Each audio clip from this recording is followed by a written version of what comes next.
स्वागत है आप सभी का आपके अपने चैनल लक्ष्य तक पर सीटेट स्पेशल क्लास में। आज की हमारी क्लास होने वाली है मैथ पेडागोजी की।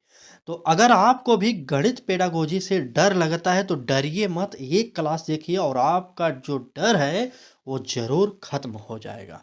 तो चलिए क्लास को शुरू करते हैं और देखते हैं क्या कर रहा है हमारा पहला प्रश्न। ध्यान से और समझते हुए आराम से पढ़ेंगे, ठीक है। पहला प्रश्न देखिए, कह रहा है कि गणित सीखने में पूर्व ज्ञान की भूमिका है। आपसे पूछा जा रहा है कि गणित सीखने में पूर्व ज्ञान की क्या भूमिका होती है। ए ऑप्शन कह रहा है कि भ्रम उत्पन्न करना। बी ऑप्शन कह रहा है कि नए ज्ञान से कोई संबंध ना होना। सी ऑप्शन कह रहा है कि नए ज्ञान का आधार बनना। और डी ऑप्शन कह रहा है कि केवल परीक्षा तक सीमित रहना। चले, प्रश्न संख्या पहले का उत्तर देना आप सब स्टार्ट कर दीजिए। चलिए तुरंत बताइए पूर्व ज्ञान की भूमिका क्या होती है। तो आप सभी को पता होना चाहिए कि पूर्व ज्ञान की भूमिका कभी भी भ्रम उत्पन्न करना नहीं होता, इसलिए हमारा ए ऑप्शन कट जाएगा। बी ऑप्शन करा कि नए ज्ञान से कोई संबंध ना होना, बिल्कुल नहीं, पूर्व ज्ञान का संबंध होता चाहे नए ज्ञान से, ये आपको पता होना चाहिए। क्योंकि दोनों का अगर संबंध नहीं रहेगा तब बालक सीख भी नहीं सकता, इतना आप जानते रहिएगा। यहाँ पर बी ऑप्शन भी हमारा निगेटिव है। सी ऑप्शन का रहा है कि नए ज्ञान का आधार बनना और डी ऑप्शन का है कि केवल परीक्षा तक सीमित रहना। तो जहां पर सिर्फ परीक्षा तक सीमित रहने की बात की जाती है वह ऑप्शन नेगेटिव है, उसे काट दीजिए। ठीक, तो इस प्रकार से हमारा इस प्रश्न का जो उत्तर होगा नए ज्ञान का आधार बनना, यही हमारा सबसे बेस्ट ऑप्शन होगा। तो नोट कर लीजिए सी ऑप्शन पहले प्रश्न का उत्तर सही हो जाएगा। ठीक, चलिए आगे बढ़ेंगे और देखेंगे अगला प्रश्न हमारा क्या कह रहा है। प्रश्न में कहा जा रहा है कि यदि छात्र किसी गणितीय अवधारणा को अलग अलग तरीकों से समझा पा रहा है तो यह दर्शाता है। आपकी क्लास का कोई छात्र है जो गणितीय अवधारणाओं को अलग अलग तरीके से दूसरे को समझा पा रहा है, तो क्या आप उत्तर सही करेंगे बताइए। ए ऑप्शन करें कि रटंत ज्ञान, क्या भाई साहब जब बालक समझा पा रहा है तो आप उसे रटने की बात करेंगे, बिल्कुल नहीं। वह रटंत ज्ञान नहीं बल्कि वह ज्ञान जो है गहरी सोच पर आधारित है, वह समझ कर पढ़ा है। कुल मिलाकर एक ही बात को ध्यान में रखना है कि जहाँ पर रटने की बात हो, स्मरण करने की बात हो, याद करने की बात हो, ये सब नेगेटिव शब्द होते हैं। ठीक, तो और बी ऑप्शन कह रहा है कि गहरी अवधारणात्मक समझ ही हमारा ऑप्शन हो सकता है। सी ऑप्शन कह रहा है कि अभ्यास की कमी, कभी भी नहीं। जब बालक खुद से पढ़कर समझ लिया है तभी तो दूसरे को समझा रहा है, वहां पर अभ्यास की कमी की कोई बात ही नहीं करेगा। ठीक है, इसलिए सी ऑप्शन कट जाएगा। डी ऑप्शन कह रहा है कि समय की बर्बादी, बिल्कुल नहीं, समय की बर्बादी नहीं होगा। हमारा उत्तर जो होगा गहरी अवधारणात्मक समझ, यानी कि बी ऑप्शन हमारा सही हो जाएगा। ठीक, चलिए आगे बढ़ते हैं और अगला प्रश्न देखते हैं। नोट करिए अगला प्रश्न में क्या कह रहा है। गणित शिक्षण में बाल केंद्रित दृष्टिकोण का अर्थ है, क्या अर्थ है ये आपको बताना पड़ेगा। ए ऑप्शन कह रहा है कि शिक्षक निर्णय ले। बी ऑप्शन कह रहा है कि पाठ्य पुस्तक सर्वोपरि हो। सी ऑप्शन कह रहा है कि छात्र की आवश्यकता के अनुसार शिक्षण। और डी ऑप्शन कह रहा है कि परीक्षा आधारित शिक्षण। चले, प्रश्न संख्या 3 का जल्दी से कमेंट बॉक्स में उत्तर बता दीजिए कौन सा सही होने वाला है। चलिए, प्रश्न संख्या 3, गणित शिक्षण में बाल केंद्रित दृष्टिकोण का अर्थ क्या होता है। तो देखिए कभी भी शिक्षक निर्णय ले, अगर बाल केंद्रित की बात कर रहा है वहां पर अगर शिक्षक निर्णय लेगा तो वह शिक्षक केंद्रित हो जाएगा, इसलिए हमारा ए ऑप्शन गलत है। ठीक है, बी ऑप्शन कह रहा है कि पुस्तक सर्वोपरि हो, पाठ्य पुस्तक जो हो उसे सर्वोपरि मानेंगे, तो बिल्कुल नहीं। बालक को आपको केंद्र बिंदु मानना पड़ेगा और बालक ही सर्वे सर्वा होगा, आपको ये बात को पता कर लेना चाहिए। ठीक है, इसलिए हमारा बी ऑप्शन भी नेगेटिव है, काट दीजिए। सी ऑप्शन कह रहा है कि छात्र की आवश्यकता के अनुसार शिक्षण, तो बिल्कुल सही, यही हमारा उत्तर होगा। क्योंकि बाल केंद्रित दृष्टिकोण का यही अर्थ होता है कि बालक को ध्यान में रखकर ही शिक्षण कार्य कराया जाए। ठीक, तो यहां पर हमारा इस प्रश्न का उत्तर जो होगा सी ऑप्शन सही हो जाएगा। आगे बढ़ेंगे और देखेंगे अगला प्रश्न हमारा क्या कह रहा है। चलिए, प्रश्न में कहा जा रहा है कि निम्न में से कौन सा गणितीय सीखने में सकारात्मक त्रुटि का उदाहरण है। सकारात्मक त्रुटि का उदाहरण क्या है। ए ऑप्शन कह रहा है कि बार बार गलत उत्तर। बी ऑप्शन कह रहा है कि गलती से नई रणनीति बनाना। सी ऑप्शन उत्तर न लिखना। और डी ऑप्शन प्रश्न छोड़ देना। चलिए, प्रश्न संख्या 4 का जल्दी से उत्तर बताइए। देखिए, अगर यहाँ पर गणितीय सीखने में सकारात्मक त्रुटि का उदाहरण की बात किया जाए, तो कभी भी प्रश्न छोड़ने की बात नहीं करेंगे और ना ही उत्तर लिखने की बात करेंगे। तो चलिए, सी और डी गलत है, ए और बी में उत्तर है, तो जल्दी बता दीजिए कौन सा उत्तर होगा। चलिए, 5 सेकंड का समय लीजिए, चलिए कमेंट करिए तुरंत फटाक से। बिल्कुल, देखिए बार-बार गलत उत्तर है, जो लोग ए ऑप्शन को टिक कर रहे हैं उनका आंसर गलत है। हमारा उत्तर जो होगा, गलती से न नई रणनीति बनाना, यही ऑप्शन बी वाला सही हो जाएगा। ठीक है? तो नोट करिए, इस प्रश्न का जो उत्तर है एकदम से बी ऑप्शन 100% श्योरिटी के साथ सही है। ठीक है? आज की क्लास के सारे प्रश्न एकदम नए पैटर्न पर आधारित हैं। ध्यान से देखिए, क्योंकि गणित पेडागोजी की जितनी भी क्लासेज हमारे चैनल पर आपको कराई जा रही है, वह एकदम अलग तरीके से कराया जा रहा है, क्योंकि ये एकदम नए प्रश्न, रिपीट वाले प्रश्न नहीं मिलेंगे आपको। ना ही सीडीपी के प्रश्न रिपीट हो रहे हैं, ना ही ईवीएस के, ना हिंदी के। सभी प्रश्न कराएंगे, हिंदी के हो, देखिए सरल हो या कठिन हो या मीडियम में हो, जो भी होगा हम आपको सभी प्रकार के प्रश्नों की श्रृंखला प्रोवाइड करेंगे, सभी विषयों की, हिंदी, ईवीएस, सीडीपी, मैथ, सभी की। ठीक है? तो तैयार हो जाइए। अगर आप भी हमारे साथ जुड़ना चाहते हैं तो जुड़ जाइए। करना कुछ नहीं, सिर्फ चैनल को सब्सक्राइब करना है और बेल आइकन को ऑन कर रहे हैं, और आपको चैनल पर जोड़ दिया जाएगा हमेशा के लिए। आपको लाइफ टाइम के लिए फ्री एक्सेस दिया जा रहा है, फ्री में।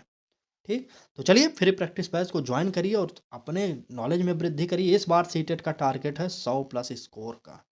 बहुत ज़्यादा का हम टारगेट नहीं लेते, बस 100 प्लस ढक जाइए आप सब, बस इतना ही उम्मीद करते हैं आपसे। चलिए, बात करेंगे प्रश्न की। कह रहा है कि गणित में अनुमान सिखाने का उद्देश्य क्या है?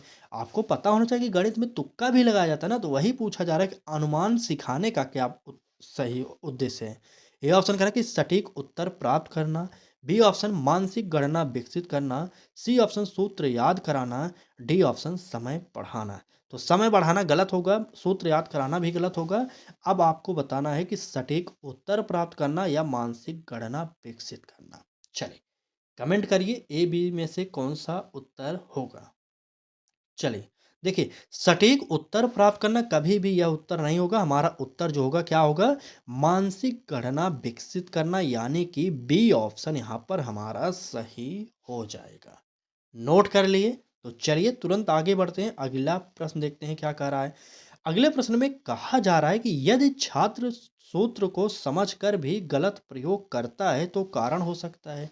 तो आप सभी को पता होना चाहिए कि जब छात्र सूत्र को समझता है लेकिन फिर भी गलत प्रयोग करता है, तो कारण क्या होगा। ए ऑप्शन कह रहा है कि भाषा की समस्या, बी ऑप्शन कह रहा है कि अवधारणा और अनुप्रयोग में अंतर, सी ऑप्शन स्मरण शक्ति की कमी, और डी ऑप्शन रुचि की अधिकता। चलिए, कमेंट करिए, प्रश्न संख्या 6 का उत्तर बताइए कौन सा सही होने वाला है। चलिए, भाषा की समस्या बिल्कुल नहीं भाई साहब, यहाँ पर भाषा की समस्या वहाँ पर नहीं आएगी, काट दीजिए ये ऑप्शन। स्मरण शक्ति की कमी मतलब रटने की कमी कर रहा है, रुचि की अधिकता कर रहा है, बिल्कुल नहीं। हमारा जो उत्तर होगा यहाँ पर अवधारणा और अनुप्रयोग में अंतर, यही ऑप्शन सही हो जाएगा, यानी कि बी ऑप्शन यहाँ पर आप लोग नोट करेंगे। ठीक? चलिए, आगे बढ़ेंगे और देखेंगे अगला प्रश्न में क्या कह रहा है। तो प्रश्न में कहा जा रहा है कि निम्न में से कौन सा गणितीय सोच को सबसे अधिक बढ़ावा देता है। गणितीय सोच के बारे में बात कर रहा है। ए ऑप्शन देखिए बंद प्रश्न, बी ऑप्शन बहुविकल्पी प्रश्न, सी ऑप्शन समस्या आधारित प्रश्न, और डी ऑप्शन कह रहा है हमारा दोहराव अभ्यास। चलिए, प्रश्न संख्या 7 का उत्तर बताइए कौन सा सही होगा। चलिए, गणितीय सोच को सबसे अधिक बढ़ावा देता है, कौन सा उत्तर सही होगा प्रश्न संख्या 7 का। बिल्कुल, देखिए यहाँ पर सोच की बात करा तो समस्या आधारित प्रश्न जब आप बालक के सामने रखेंगे, तो बालक जरूर सोचेगा, विचारेगा, तभी तो उत्तर देगा ना। चलिए, ठीक, तो यहाँ पर हमारा उत्तर क्या होगा, सी ऑप्शन सही हो जाएगा। ठीक, चलिए आगे बढ़ते हैं, अगले प्रश्न देखते हैं। अगले प्रश्न में कह रहा है कि गणित में सर्पिल सर्पिला कह सकते हैं या सर्पिल कह सकते हैं। ठीक है, गणित में सर्पिल पाठ्यक्रम का अर्थ क्या है। सर्पिल का अर्थ एक बार बताइए पहले तो। ए ऑप्शन कह रहा है कि एक बार विषय पढ़ाना, बी ऑप्शन कह रहा है कि विषय को सरल से कठिन क्रम में बार बार पढ़ाना, सी ऑप्शन केवल कठिन प्रश्न, डी ऑप्शन केवल सूत्र आधारित शिक्षण। हमने आपसे एक बात और बताई थी, अगर आपको प्रश्न का उत्तर ना पता हो, तो तुक्का मारते समय एक बात को याद करिएगा कि केवल शब्द तो नहीं है ये कहीं पर। देखिए, डी ऑप्शन में केवल है, काटिए। बी, सी ऑप्शन में काट दीजिए। तो ना तो केवल कठिन प्रश्न के द्वारा सरल पाठ्यक्रम का अर्थ होता है और ना ही केवल सूत्र आधारित शिक्षण का ही अर्थ होगा। ठीक? तो यहाँ पर 2 ऑप्शन हमने काट दिया। ए और बी में से उत्तर एक है। कमेंट करिए कौन सा उत्तर होगा। चलिए, बिल्कुल। नहीं, नहीं, ठीक, ठीक, चलिए। देखिए, एक बार विषय पढ़ाना ये नहीं होगा, बल्कि जो सरल पाठ्यक्रम का अर्थ होगा, वह होगा विषय को सरल से कठिन क्रम में बार-बार पढ़ाना। हम अपनी तरफ से हर शब्द को धीरे-धीरे, आराम-आराम से पढ़ रहे हैं, ताकि आप यहाँ पर ही समझते हुए चलें। बाद में समझने वाले लोग जो हैं वो समझ कभी भी नहीं पाएंगे। अगर क्लास एक बार में नहीं समझ में आ रहा है, 2 बार में समझिए, लेकिन समझ लीजिए, क्योंकि मैथ पेडागोजी में बहुत ही इम्पोर्टेंट प्रश्न है ये। ठीक? और आपको पता होगा कि प्राइमरी और मिडिल दोनों के लिए उपयोगी क्लास हम करा रहे हैं इस समय। चाहे सीडीपी हो, चाहे हिंदी हो, चाहे मैथ हो, तो तीनों क्लासेज पेपर 1, पेपर 2 दोनों के लिए उपयोगी हैं। चलिए, बात करेंगे प्रश्न की। तो कह रहा है कि यदि छात्र गणित में उत्तर सही निकालता है, लेकिन तर्क नहीं बता पाता, तो शिक्षक को क्या करना चाहिए? चलिए बताइए। एक छात्र है आपकी क्लास का, जो उत्तर तो निकाल लेता है किसी भी प्रश्न का, लेकिन तर्क नहीं दे पाता कि किस प्रकार से हमने उत्तर को निकाला। चलिए, ए ऑप्शन कह रहा है कि अंक पूरे देने चाहिए। बी ऑप्शन कह रहा है कि तर्क पर प्रश्न करने चाहिए। सी ऑप्शन कह रहा है कि अनदेखा करना चाहिए। और डी ऑप्शन दंड देना चाहिए। तो बताइए क्या करना चाहिए? तो आपको पता होना चाहिए कि अंक देने की बात नहीं करेंगे, दंड देने की बात नहीं करेंगे, और छात्र को अनदेखा आप करेंगे नहीं। ठीक? तो खोजिए कहाँ पर है। डी ऑप्शन कह रहा है कि दंड देना चाहिए, तो बिल्कुल नहीं। सी ऑप्शन कह रहा है कि अनदेखा करना चाहिए, बिल्कुल नहीं। ए ऑप्शन कह रहा है कि अंक पूरे देने चाहिए, बिल्कुल नहीं। ठीक?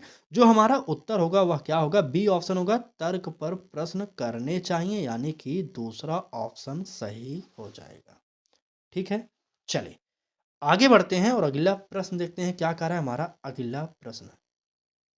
तो अगले प्रश्न में कहा जा रहा है कि प्राथमिक गणित में प्रतीकों से पहले किस पर बल देना चाहिए? सूत्रों पर देना चाहिए, मौखिक समस्याओं पर, या ठोस अनुभव पर, या लिखित परीक्षा पर? कमेंट करके बताइए कौन सा उत्तर होगा। चले, प्राथमिक गणित में प्रतीकों से पहले किस पर बल देना चाहिए? देखिए, कभी भी लिखित परीक्षा की बात आप किसी भी ऑप्शन को सही नहीं मानेंगे, तो काट दीजिए। डी ऑप्शन गलत है। सी ऑप्शन कह रहा है कि ठोस अनुभवों पर, तो क्या ये सही हो सकता है? मौखिक समस्याओं पर, बिल्कुल नहीं। मौखिक समस्या तो गलत है, हमारा निगेटिव है। और सूत्रों की तो बात ही नहीं करेंगे, बिल्कुल सही। 10वें प्रश्न का जो उत्तर होगा, सी ऑप्शन सही होगा। क्या होगा? ठोस अनुभवों पर। ठीक? गणित में प्रतीकों से पहले अगर किसी चीज पर बल दिया जाना चाहे, तो वह है ठोस अनुभव पर। चलिए, आगे बढ़ते हैं, अगला प्रश्न देखेंगे। उससे पहले एक निवेदन की क्लास अच्छी लग रही है तो लाइक जरूर कर दीजिएगा। ठीक? चलिए, प्रश्न देखते हैं। कह रहा है कि निम्न में से कौन सा गणितीय शिक्षण का दीर्घकालिक लक्ष्य है? बताइए। ए ऑप्शन कर कि परीक्षा में अच्छे अंक। बी ऑप्शन कर तर्कशील नागरिक बनाना। सी ऑप्शन पाठ्यक्रम पूरा करना। डी ऑप्शन गृह कार्य पूरा कराना। प्रश्न संख्या 11 का उत्तर क्या है, वो कमेंट करके बता दीजिए। चलिए, प्रश्न संख्या 11, बताइए कौन सा उत्तर सही होगा। देखिए, परीक्षा में अच्छे अंक लाना बिल्कुल गलत है, ये काट दीजिए, नेगेटिव है। गृह कार्य पूरा कराना, यह भी हमारा नेगेटिव होगा, बिल्कुल होगा। और तर्कशील नागरिक बनाना या पाठ्यक्रम पूरा करना। तो आपको पता होना चाहिए कि किसी भी शिक्षण कार्य में पाठ्यक्रम पूरा कराने का उतना महत्व तो नहीं होता, इसलिए मैं सी ऑप्शन को भी काटना पड़ेगा। अब हमारा उत्तर यहाँ पर जो निकलेगा, तर्कशील नागरिक बनाना, यानी कि बी ऑप्शन सही हो जाएगा इस प्रश्न का उत्तर।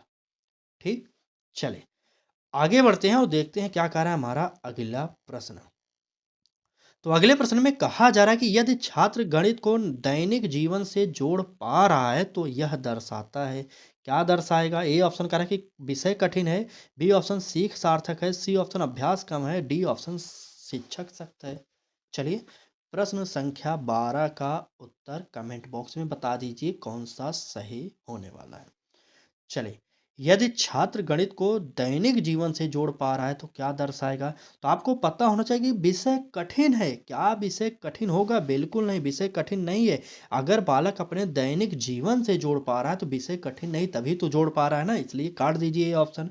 सी ऑप्शन कह रहा है कि अभ्यास कम, बिल्कुल नहीं, और शिक्षक सख्त हैं, बिल्कुल नहीं। इन सभी बातों का हम कतई ध्यान नहीं देंगे, क्योंकि बालक अपने दैनिक जीवन से जब गणित को जोड़ पा रहा है तो वहाँ पर क्या होगा, सीख सार्थक होनी चाहिए, ठीक है?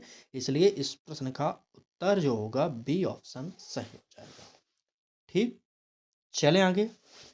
देखिए, समझते हुए चलिएगा, आराम से सुबह 10 बजे जुड़िए हमारे साथ, शाम को 5 बजे जुड़िए।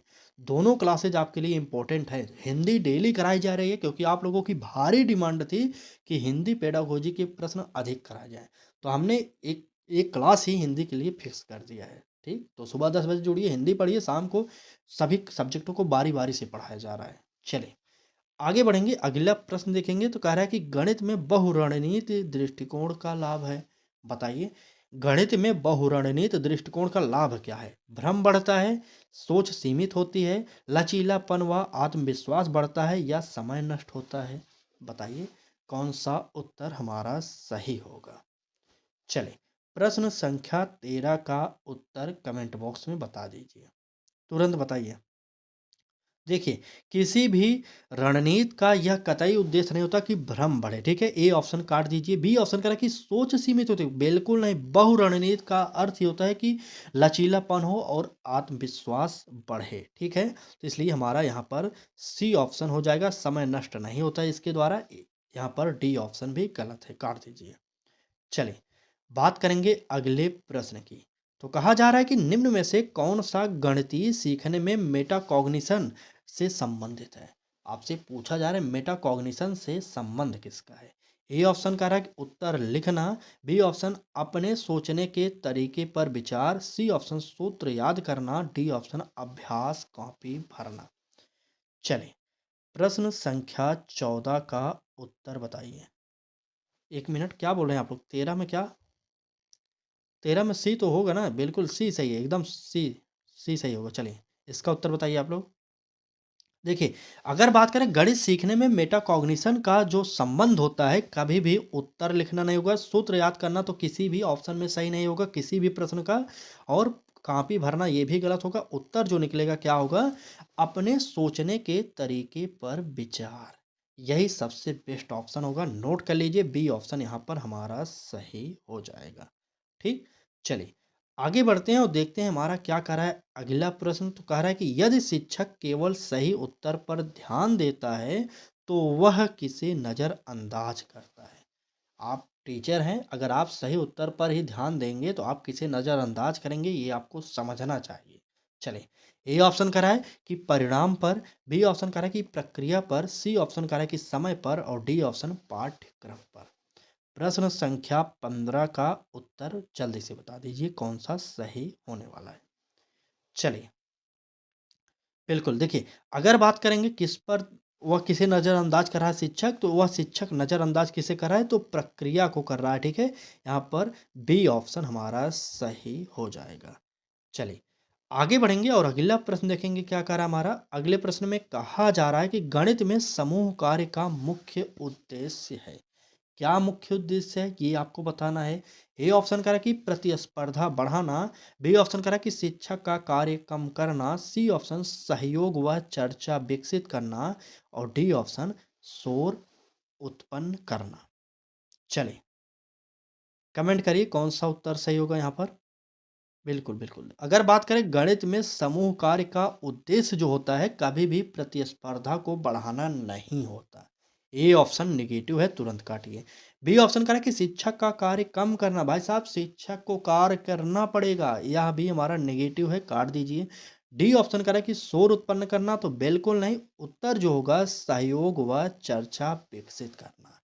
ठीक है, तो यहाँ से उत्तर जो निकलेगा हमारा तीसरा ऑप्शन सही हो जाएगा। नोट कर लीजिए और आगे बढ़ते हैं और देखते हैं क्या कह रहा है हमारा अगला प्रश्न।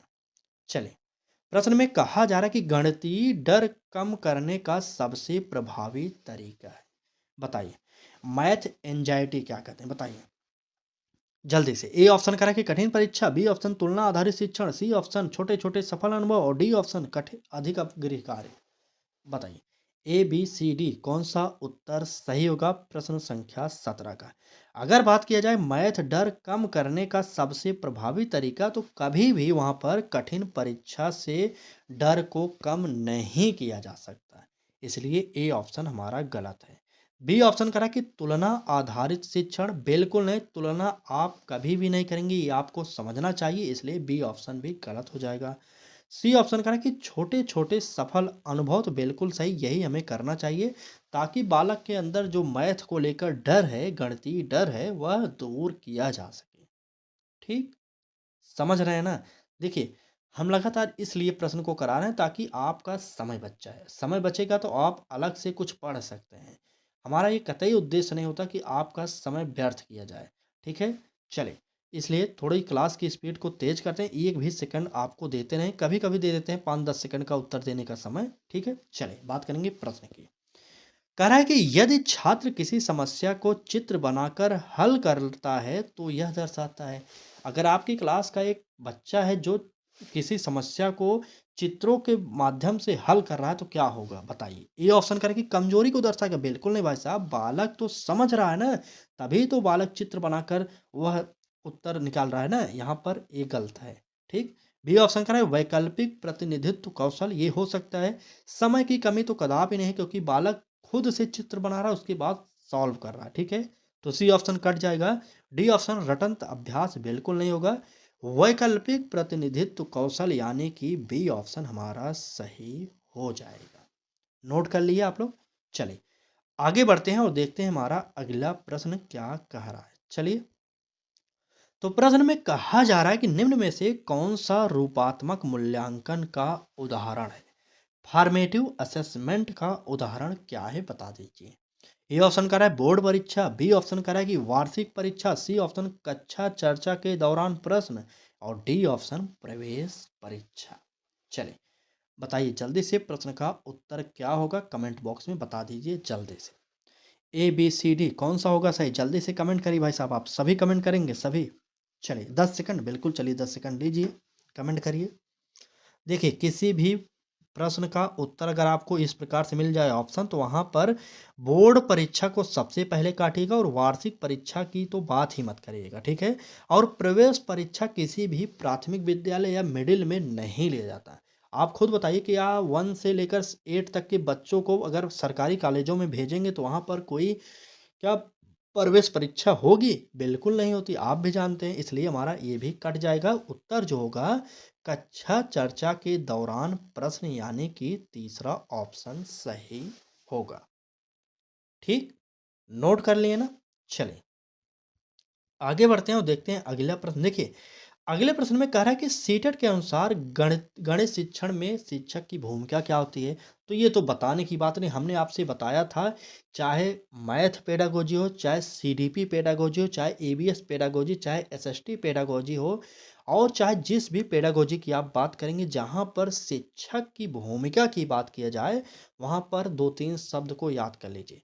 पहला शब्द सुविधादाता, दूसरा शब्द है मार्गदर्शक की, तीसरा है सहायक की, और चौथा है परामर्शदाता की। 4 शब्द अगर आपने याद कर लिए, शिक्षक से बनने वाले प्रश्न सभी आप सही कर सकते हैं। तो यहाँ पर उत्तर देख रहे हैं ना, मार्गदर्शक व सहायक दिया गया है, इसलिए इस प्रश्न का उत्तर जो होगा डायरेक्ट नोट करिए, सी ऑप्शन सही हो जाएगा। ठीक, समझ गए ना? नहीं, अगर एक बार याद कर लिए तो किसी भी पेडागोजी में अगर प्रश्न पूछा जाए शिक्षक से रिलेटेड, जैसे शिक्षक का मुख्य भूमिका पूछा जाए तो यही होता है उसका मुख्य भूमिका। ठीक है, तो यहाँ पर इसका उत्तर सी ऑप्शन हो जाएगा। और आज की क्लास में बस इतने ही प्रश्न थे। क्लास अच्छी लगी हो तो लाइक कर दीजिएगा, चैनल पर पहली बार आए तो सब्सक्राइब करके बेल आइकन को भी ऑन कर लीजिए, और डेली सुबह 10 बजे, शाम को 5 बजे जरूर जुड़ें हमारे साथ। ठीक, चलें, आज की क्लास में बस इतना ही था। क्लास आपको कैसी लगी कमेंट में ज़रूर बताइएगा, और आपके कितने प्रश्न सही हुए इसको भी आपको बताना है। ठीक है, चलिए आज की क्लास को यहीं पर समाप्त करते हैं। कल फिर मिलेंगे एक नए क्लास के साथ। तब तक के लिए पढ़ाई करते रहिए, एक भी दिन आराम मत करिए जब तक परीक्षा ना दे दें, क्योंकि परीक्षा की घड़ी एकदम नज़दीक है। अगर आप लख देख रहे हैं कि दूर है, तो बिल्कुल दूर नहीं है। चलिए, क्लास को समाप्त करते हैं। पढ़ाई करते रहिए। धन्यवाद।